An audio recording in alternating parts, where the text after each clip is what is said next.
Friends ఇదిగోండి మన role అయితే చాలా స్మూత్ అంటే చాలా స్మూత్ అయిపోయింది. ఇదిగోండి ఎంత నున్నగా అయిపోయింది జారుడు బండలాగా.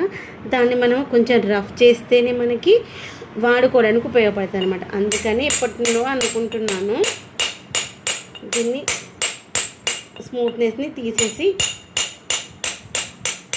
షార్ప్ చేయాలి అని. ఇదిగోండి ఇది ఉందనమాట నా దగ్గర. ఒక సుత్తె తీసుకున్నాను,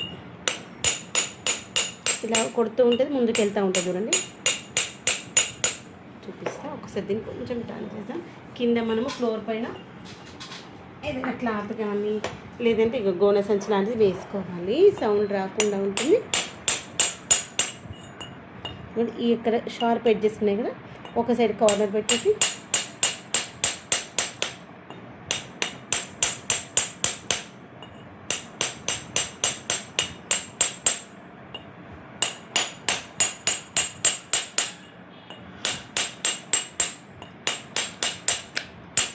ఇట్లా కొడతా ఉంటే ముందుకు వెళ్ళిపోతూ ఉంటుంది.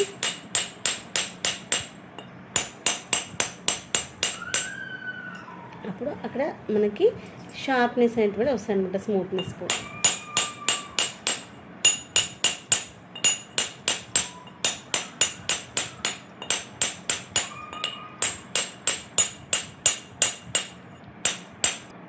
ఇదిగోండి ఫైనల్గా అయితే ఇది చాలా స్మూత్గా ఉండే కదా, చాలా స్మూత్. మీకు ఇక్కడ చూస్తే తెలుస్తుంది.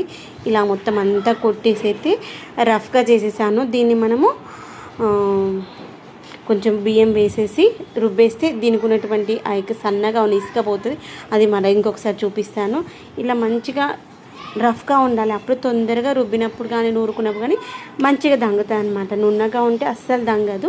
అలాంటి టైంలో మన దగ్గర ఏదైనా షార్ప్గా ఉంటే దాంతో కొట్టుకోవాలి. ఇదిగోండి యాక్చువల్గా దీంతో కొట్టేసాను, తొందరగా అయిపోయింది అనమాట.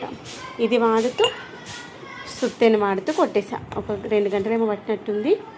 మంచిగా ఇదైతే కొట్టేసాను. దీనికి ఉండేటువంటి రుబ్బరాయిని కొట్టుకోవాలి. ఇది అఖిల్ కొట్టేశాడు, కానీ ఇంకా కొంచెం స్మూత్గానే ఉంది. ఇంకోండి ఇలా నున్నగా ఉంది కదా, మనకు తెలుస్తుంది కదా నున్నగా ఉందని. అఖిల్ ఏంటంటే ఈ యొక్క ముళ్ళతో కొట్టానమాట. ఫస్ట్ దాన్ని తీసుకున్నాము, ఆ పొడుగుగా ఉన్నటువంటి దాన్ని.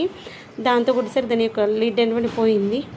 తర్వాత దీంతో కొట్టేసాము, కానీ అవి చిన్న చిన్న హోల్స్ అయినాయి కదా, కాబట్టి ఇప్పుడు మళ్ళీ దీంతో కొట్టేసుకుందాం. ఇలా పెట్టేసుకుంటూ కొట్టేస్తే మంచిగా అవుతుంది. అన్నింటిని ఒక్కసారి మంచిగా నీట్గా క్లీన్ చేసేసుకుందాం. ఓకేనా? ఇవి కొట్టిన తర్వాత వీటితో పాటు దీంట్లో నూరేది, దీంట్లో రుబ్బేది, వాటిని కూడా కొట్టేసుకుందాం. ఓకేనా? మన ఆరోగ్యానికి ఇవి చాలా మంచివి. ఇలాంటివి వాడుకుందాము. మిక్సీలో